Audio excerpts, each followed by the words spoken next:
এমন একটা জিনিস, কোন মহিলার স্বামী মারা গেছে, শোক পালন করবে ওই মহিলা 4 মাস 10 দিন শোক পালন করবে। অর্থাৎ ওই মহিলা অনর্থক অযথা বেহুদা মার্কেটে যাবে না, বাজারে যাবে না, বাহিরে যাবে না। ইমার্জেন্সি যদি হয় তাহলে যেতে পারবে, জায়েজ হালাল, কিন্তু অনর্থক বাহিরে হবে না এবং ঘরে সাজগুজ করবে না, সাজগুজ করবে না। তার মানে 4 মাস 10 দিন শোক পালন করতে হবে, এর মানে সাদা কাপড় পরিধান করে থাকতে হবে। ওই মহিলা শোক পালন করবে, সাদা কাপড়ে পরতে হবে এমন না, এমন না। ও বেহুদা কাজ, সাজগুজ, বাহিরে যাওয়া, এগুলো থেকে বিরত থাকবে। কোন মহিলা মারা গেছে, মহিলাকে মহিলা গোসল দিবে, মহিলাকে মহিলা গোসল দিবে। যদি কোনো মহিলা পাওয়া না যায়, মহিলাকে স্ত্রীকে স্বামী গোসল দিতে পারবে, পুরুষকে পুরুষ গোসল দিবে, মহিলাকে পুরুষ, পুরুষকে মহিলা গোসল দিবে। এটা হবে না, এটা ঠিক না। পরপুরুষে কেমনে মহিলাকে গোসল দিবে? ও মা বোনেরা, ভাইয়েরা, খেয়াল করে শোনেন, মুর্দাকে গোসল দেওয়ার সময়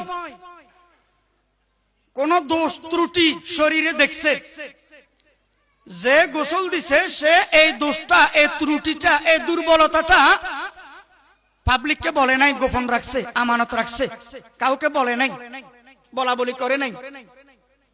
কিতাবের মধ্যে আছে এই দোষ গোপন রাখার কারণে কিয়ামতের দিন আল্লাহ তাআলা ওই ব্যক্তির 40টা দোষ ত্রুটি গুনাহ গোপন করে ফেলবেন। সুবহানাল্লাহ। তাই দোষ বলা বলি করবেন না, গীবত, শিকায়াত, সমালোচনা, পরনিন্দা করবেন না, দোষ গোপন রাখবেন। আপনি যদি আরেকজনের দোষ গোপন রাখেন, আল্লাহ আপনার দোষ গোপন রাখবে। কিয়ামতের দিন আল্লাহ তাআলা আপনার দোষ গোপন করে ফেলবে। হ্যাঁ, বলার প্রয়োজন হলে একান্ত বলবেন, না হয় বলবেন না। জানাজা তাড়াতাড়ি দেওয়া উত্তম। আমাদের দেশের জানাজা তো দেখা যায় একদম লেট করে, আর কত নেতারা এসে জানাজার মধ্যে বক্তব্য দেয়, মানে মুর্দাকে সামনে রেখে একটা বিজ্ঞাপন, ভাইরাল হওয়ার ধান্দা।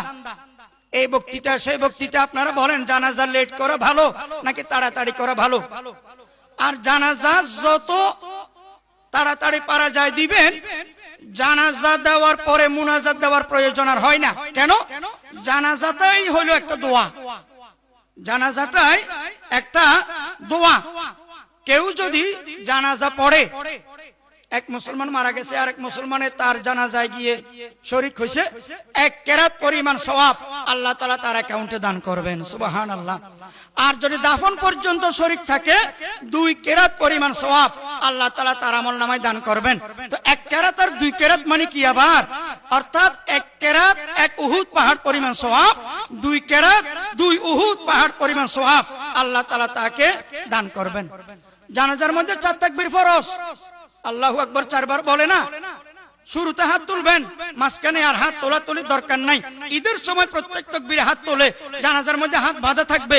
কেউ যদি ভুলে হাত তুলে ফেলে সমস্যা নাই, জানাজা হয়ে যাবে। 4 তাকবীর ফরজ। আল্লাহু আকবার, আল্লাহু আকবার, আল্লাহু আকবার, আল্লাহু আকবার 4 বার বলবেন। ইমামের উপর ছেড়ে দিবেন না তাকবীর গুলো। ইমামে বলতেছে, আমার বলার কি দরকার, আপনারও বলার দরকার। 4 বার তাকবীর বলা সবার উপরে ফরজ। আর সানা, দুরূদ শরীফ, তারপরে এই যে এই দোয়া, এগুলো সুন্নাত, এগুলো ফরজ না, এগুলো সুন্নাত। জানাজার শেষে গিয়ে একটা দোয়া আছে, আল্লাহুম্মা গফির লি হাইয়িনা ওয়া মাইয়িতিনা ওয়া শাহিদিনা ওয়া গায়িবিনা ইলা আখির। এই দোয়াটা শিখে নিবেন, এই দোয়াটা পড়বেন।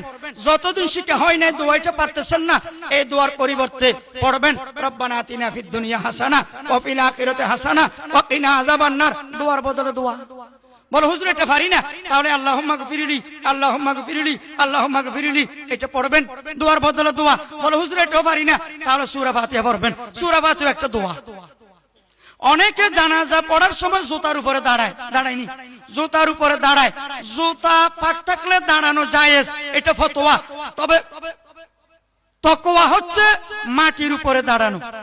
তাকওয়া জুতার উপরে দাঁড়ানো না মাটির উপরে? ডাইরেক্ট মাটির উপরে দাঁড়ানো, এটা তাকওয়া। ঈদের নামাজ আর জানাজার নামাজ যদি দেখেন ওযু করতে করতে পাবেন না, সালাম ফিরে দিবে, তাহলে তায়াম্মুম করে ধরা জায়েজ। তায়াম্মুম করে তাড়াতাড়ি ঈদের নামাজ বা জানাজার নামাজও শরীক হওয়া জায়েজ। কেন? জানাজা বিকল্প নেই, ঈদের নামাজ সিঙ্গেল পড়া তো জায়েজ নাই, বিকল্প নেই। কিন্তু জুমার নামাজ শেষ হয়ে যাওয়ার ভয়ে জানাজা তায়াম্মুম করে শরীক হওয়া জায়েজ নাই, কারণ জুমার বিকল্প যোহর আছে। তাহলে জানাজায় ওযু করতে করতে পাবেন না, লেট হয়ে যাচ্ছে, তায়াম্মুম করে তাড়াতাড়ি আপনি শরীক হয়ে যেতে পারবেন। আর যদি মুসবুক হন, শেষ কথা, জানাজার মধ্যে যদি কেউ মুসবুক হন, 4 তাকবীরের মধ্যে 2-3 তাকবীর পান নাই, লেট করে আসছেন, ইমামের সালাম ফিরানোর পরে যত তাকবীর পান নাই ততবার আল্লাহু আকবার বলবেন, যে তাকবীর বলবেন, যে কিছু পড়বেন না। কারণ কিছু পড়তে গেলে ওইদিকে লাশটা তুলে নিয়ে গেছে, তো আপনি এখানে কি পড়তেছেন? তো অনেক জরুরি কথা আপনাদের সাথে শেয়ার করলাম। আল্লাহ তাআলা আমাদেরকে আমল করার, মৃত্যুর আগে আগে প্রিপারেশন, প্রস্তুতি নেওয়ার সুযোগ তৌফিক দান করুন। ঈমানি মত, ইজ্জতের মত, কলেমার মত আমাদেরকে নসিব করুন, বলেন আমিন আমিন। এই একটা অনুরোধ করে যাই, এই যে শানে সাহাবা রাদিয়াল্লাহু তাআলা আনহু মাদ্রাসা, এই মাদ্রাসা আপনাদের জন্য বড় নিয়ামত, এটা এলাকার জন্য বড় রহমত, এটা আল্লাহর পক্ষ থেকে রহমত, নিয়ামত।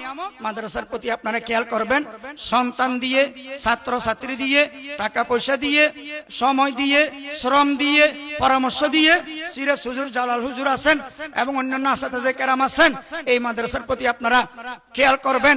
সামনে রমজান আসতেছে, বিভিন্ন সিস্টেমে আপনারা হুজুরদেরকে খেয়াল করবেন। মাদ্রাসায় কি লাগে? কিতাব লাগে, কোরআন লাগে, টুল লাগে, টেবিল লাগে, কত কিছু লাগে। মাদ্রাসার লাইট ফ্যানের দরকার আছে, বেতন দিয়ে সব উঠে না, সব আসে না, ভাড়াও মাসে মাসে অনেক, খাই না খাই ভাড়া দিয়ে দিতে হবে। তাই আল্লাহর ওয়াস্তে আপনাদেরকে, মা বোনদেরকে অনুরোধ করে যাচ্ছি, হাত জোড় করে বলে যাচ্ছি, মাদ্রাসা আপনাদের জন্য নিয়ামত, এই নিয়ামতের কদর করেন, আসাতাজে কেরামের কদর করেন। ওয়া আখিরু দাওয়ানা আনিল হামদুলিল্লাহি রাব্বিল আলামিন।